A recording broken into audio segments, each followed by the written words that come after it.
श्री गणेशाय नमः। द्वापर युग के समय की घटना है। महर्षि पराशर अपने आश्रम में ध्यान मग्न थे, तभी कहीं से बहुत ही शक्तिशाली मूषक आया और महर्षि पराशर के ध्यान में विघ्न डालने लगा और उनके आश्रम में रखे अनाज, वस्त्र और ग्रंथों को कुतर डाला। उस मूषक को रोकने का भरसक प्रयास किया गया, किंतु वह पकड़ से बाहर रहा। उसने सारे आश्रम को अस्त व्यस्त कर दिया। जब वह थक हार गए तो अपने इस विघ्न से उभरने के लिए विघ्नहर्ता की शरण में गए और उनकी उपासना करने लगे। गणेश जी महर्षि की उपासना से हर्षित हुए और उपद्रवी मूषक को पकड़ने के लिए अपना पास फेंका। पास को अपनी तरफ बढ़ते देख मूषक भागता हुआ पाताल लोक पहुंच गया।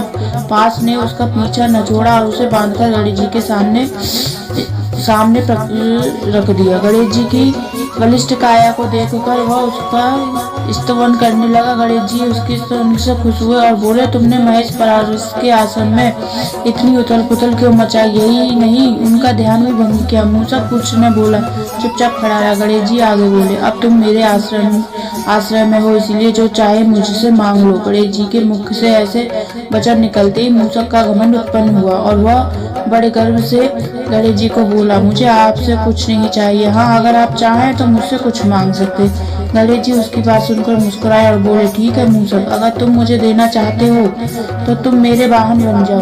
उसी पल से मूषक गणेश जी का वाहन बन गया। लेकिन जैसे ही गणेश जी ने मूषक पर पहली सवारी की तो गणेश जी की भारी भरकम देह से वह दबने लगा। मूषक का घमंड चूर चूर हो गया और वह गणेश जी से बोला, गणपति बप्पा, मुझे माफ कर दो, आपके वजन से मैं दबा जा रहा हूँ। अपने वाहन की प्रार्थना पर गणेश जी ने अपना भार कम कर लिया। इस घटना के उपरांत ही मूषक गणेश जी का वाहन बनकर उनकी सेवा में लग गया। गणेश जी का चूहे पर बैठना इस बात का संकेत है कि उन्होंने स्वार्थ पर विजय पाई है और जन कल्याण के भाव को अपने भीतर जागृत किया। गणेश पुराण के अनुसार प्रत्येक युग में गणेश जी का वाहन बदलता रहता है। सतयुग में गणेश जी का वाहन सिंह था, त्रेता युग में गणेश जी का वाहन मयूर और वर्तमान युग में यानी कलयुग में उनका वाहन घोड़ा होगा। अगर वीडियो पसंद आई हो तो लाइक करें, सब्सक्राइब करें।